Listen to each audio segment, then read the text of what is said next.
지금 이제 슬슬 시작됐는데 앞으로 점점 더 빨라질 수밖에 없다. 집값이 떨어지는 것이 정상화되는 순간까지는 점점 더 빨라질 수밖에 없다. 이런 부분을 보셔야 되겠죠. 자, 2월 금리 인상 전망이 나왔습니다. 근데 항상 올 2번 더 인상 전망, 이거 최대한 축소해서 이야기하죠. 미국에서 몇 차례 올린다고 그랬어요? 일단 12월 연준회의 때 3차례는 기본이죠. 그리고 지금 나오고 있는 이야기로 봐서는 이때 양적 긴축 이야기 안 나왔어요. 그 뒤에 양적 긴축 이야기 나오면서 최소 4번이죠. 많으면 7, 8회까지 올릴 수도 있다. 그런데 2번만 더 인상된대요. 이달에 또 올리고 나중에 그 2월부터 12월까지 한 번밖에 더 안 올릴 것 같아요. 상식적으로 계속 기사들이 이렇게 이야기했죠. 8월에 올렸을 때 뭐라고 그랬어요? 0.25% 올려봤자 얼마 안 오른다. 11월에 똑같은 이야기 하면서 내년에 많아야 1회 오른다. 1월에 올리기 전에 맨날 뭐라고 그랬어요? 이번에 올리면 선제적 대응했기 때문에 올해 더 안 올릴 것이다. 올리고 난 뒤에 뭐라고 그랬어요? 올리고 나자마자 이주열 총재가 1.5%도 긴축 아니다 이야기하니까 그럼 1.5%도 긴축 아니다라는 건 이건 낮다는 이야기다. 그렇다는 건 적어도 확실히 올리는 건 2차례인데 그 이상 올린다고는 확실히 정해진 거 없으니까 2차례까지로 우리 타협하자 라고 해서 2번 이야기하는 거 아니냐. 2월 금리 인상 전망이 나온 이유 뭐예요? 금융위원 6명 중 3명이 2월 인상을 이야기한 거죠. 원래 2월 인상 이야기 있었어요? 1월 인상 이야기는 전부터 나왔었죠? 분기별로 한 번씩은 올린다는 이야기는 했었죠? 8월, 11월, 1월이었죠. 근데 8월, 11월, 1월 봅시다. 7, 8, 9, 그 다음에 10, 11, 12, 그 다음에 1, 2, 3 이렇게 분기죠. 중간쯤에 올리다가 이번에 땡겨서 올린 거죠. 근데 벌써 2월 금리 인상 이야기가 나와요. 올린 지 얼마나 됐다. 이거 긴축하겠다는 이야기인데 어떻게 2번밖에 안 나와요? 2월 금리 인상 이야기 나왔다는 건 굉장히 위험하다는 얘기예요. 왜? 금리를 올렸는데도 외국인 자본이 계속 빠져나가니까. 외국인 자본 빠져나가면 어떻게 돼요? 계속 빠져나가면 가뜩이나 수입물가도 올라서 죽겠는데 환율까지 올라봐요. 수입물가 더 오르지. 근데 문제는 저번에 이야기했던 게 뭐예요? 최소 4회.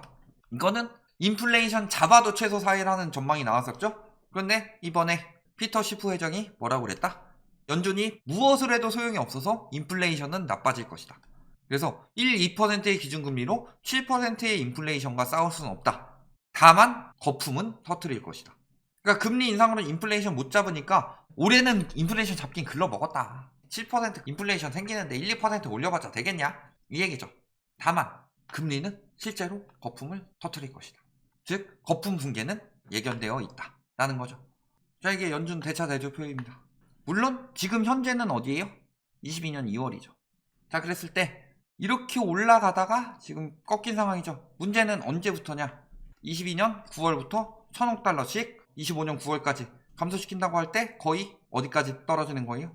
요만큼이 글로벌 금융위기, 그리고 긴축하고 있던 와중에 미중 무역전쟁 터지고 코로나 터지면서 계속 풀었던 거죠. 근데 이렇게 풀다가 지금 축소하고 있어요. 그리고 양적 긴축 들어가면 이렇게 떨어지는 거죠. 어디 수준까지? 적어도 2025년 9월까지 푼다고 했을 때 거의 요 수준까지. 그럼 이만큼 낀 거품은 붕괴가 되는데 얼마나 심하게 붕괴가 되겠느냐. 적어도 얘만큼은 아니라도 얘보단 더 빨리 긴축할 건데. 지금 안 그래도 근데 가계 이자 부담은 굉장히 크죠. 이거는 아직 4분기가 적용되지 않은 겁니다. 4분기 금리만 적용됐는데 가계 부담이 커지면서 부동산 시장이 붕괴가 됐었죠. 그래서 이때 금리 7, 8%인데 붕괴 안 됐다. 그 이유는 뭐예요? 이자 부담이 이 정도밖에 안 됐으니까. 그래서 54조 찍는 순간 붕괴가 됐었죠. 그리고 그 뒤에도 거품 다시 쌓였다가 붕괴되면서 쭉 빠진 거죠. 그리고 언제부터 다시 올라요? 2015년부터 초이노믹스랑. 그래서 가계부채가 이렇게 늘어나죠. 언제 터져요? 18년 11월. 왜? 이때도 한 55조 쌓였으니까. 가계부채에서 연 이자가 55조씩 나가고 있다는 얘기예요. 그래서 빠지는데 코로나 터지고 나서 저금리 됐다고 영끌이니 패닉바잉이니 돈 빌려서 집 사라, 가계부채로 연간 빠져나가는 거. 지금 금리로 한다고 하면 3분기 기준으로 4분기 금리로 한다고 하면 67조예요. 1분기 금리에다가 1분기 총량 곱해보면 70조 넘어갈걸요? 부채 부담이 이렇게 커졌는데 이때 뭐 7, 8%다 하고 있는데 지금 금리 얼마예요? 기준금리 1.25죠. 1.25에서도 이만큼이에요. 얘가 2차례만 더 올린다고 칩시다. 그들 말처럼 1.75까지만 올린다고 칩시다. 1.75까지 올리면은 얼마나 나올까요? 가계부채가 줄지 않는 이상 80조는 넘어갈걸요? 원금 빼고 이자만. 이미 시중금리는 이번 정부 최고 수준이다. 언제까지 저금리 타령할 거냐. 지금 패닉 셀링까지 걱정해야 할 판이라고 하죠. 특히 패닉 바잉 한 사람들이 패닉 셀링으로 이어지고 있다. 영끌 비투가 만들어낸 MZ세대의 패닉 바잉이 패닉 셀링으로 이어질 가능성이 높다. 그래서 모아둔 돈이 적어 무리한 대출을 통해 LTV가 뭐 50% 선에서 관리되고 있다고 하지만 보험사나 이런 데 가면 95%까지 나온다고. 그게 영끌이죠. 그래서 마포에 15억짜리 집 사는데 11억인가 빚내가지고 월 이자만 1000만원씩 내고 있던 사람 나왔었죠. 금리 올라가면 이 사람은 1500만원씩 내야 돼요. 이자보다 더 핵심은 뭐예요? 대출 연장. 대출 연장할 때 뭐가 적용이 돼요? DSR. 근데 MZ세대가 소득이 많냐? 나 비트코인으로 소득 벌었어요. 이런 거 소득이 안 잡히죠. 지금은 떨어지고 있고. 게다가 소득으로 잡히는 건 뭐예요? 근로소득, 사업소득, 재산소득, 공적, 사적, 이전소득. 막 그 시세 차익이 재산소득에 들어가지 않아요. 재산소득은 토지 임대료 같은 게 재산소득 들어가고 건물 임대료 같은 게 사업소득에 들어가는데 소득이 2030이 책정돼봤자 얼마나 책정이 될까요? 지금 집값 감당할 수 있을까요? 자, 10년으로 돈을 빌린다고 칩시다. 연봉이 1억이에요. MZ세대에서 연봉 1억 찾아보기 그렇게 쉽진 않죠? 그랬을 때 영끌하는 사람들이 연봉 1억인데 영끌하진 않았을 테죠? 자, 10년 만기짜리로 빌린다고 하면 4천만 원이죠. 최소 갚을 수 있는 게 4천만 원이죠? 자, 이자 0%일 때 4억이죠. 근데 문제는 주담대는 30년 받았으니까 그렇다 칩시다. 30년 받았다고 칩시다. 신용대출 얼마나 돼요? 전세대출, 카드론 등등, 자동차 할부금 이런 것도 다 들어가요. 그러면은 만기 되면은 한도가 줄고 만기 되면 한도가 줄고 근데 주담대에서 DSR 이미 넘겨버렸으면 연장은 안 된다. 물론 전세는 뭐 이게 안 들어갈 테지만 신용대출 다시 받아야지 마련이 되는데 연장이 안 돼요. 연장이 안 되면 뭐 되겠어요? 회수 들어가겠죠. 회수 뭘로 할까요? 답은 나왔죠. 그래서 전국적으로 지금 매매 전세 상승 모두 멈췄다. 자, 수요가 살아나기 위해서는 무슨 일이 있어야 될까요? 자, 수요가 줄었다는 거. 그런데 저번에 한번 조사 결과 보셨죠? MZ세대 아직도 서울 집값 오른다고 생각하고 있는 거. 거품은 95% 이상이 꼈다고 하지만 집값은 아직도 오른다고 생각하고 있죠. 그런데 왜 수요가 줄었을까요? 수요가 줄어든 이유는 여력이 줄었기 때문이죠. 여력이 줄었는데 다시 수요가 늘기 위해서는 어떻게 해야 돼요? 첫 번째, 금리가 내려가든가. 두 번째, 대출 한도가 풀리든가. 세 번째, 집값이 떨어지든가. 네 번째, 돈 퍼주든가. 그래서 재난지원금, 토지 보상금 이런 거 이야기하고 있는데 요거는 일부 사례죠. 재난지원금 가지고 집값 오르는 건 말도 안 되는 개소리고 토지 보상금 그게 부동산 시장으로 들어온다는 얘기인데 그 토지 보상금 받는 사람들이 2030이 아니죠. 토지 보상금 받을 정도로 부자인 사람들은 금리 5% 넘어가면은 절반이 안 산다 그래요. 6% 넘어가면 78%가 안 산다고 그러죠. 7% 넘어가면 88%가 안 산다고 합니다. 그런데 토지 보상금 중에서 다 유입된다는 인간도 있고 절반 유입된다는 인간도 있고 적어도 3분의 1은 유입된다는 인간들이 있고 이거 돼요? 말 같지도 않은 소리지. 그러니까 MB정부 때 M2 대비 토지 보상금 비중이 최대였다. 근데 집값이 올랐어요? 그러니까 떨어지는 거다.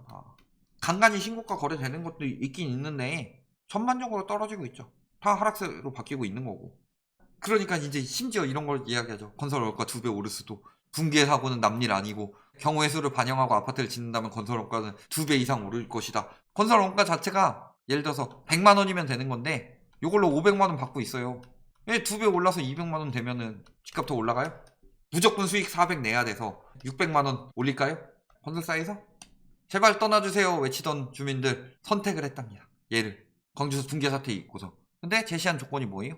후분양 조건으로 4,800만 원 보장, 세대당 7천만 원 즉시 지급, 30년 안전결함 보증, 외부 감독관 운영 등 파격적인 조건을 내걸고. 자, 이렇게 해줘도 남는다는 거죠.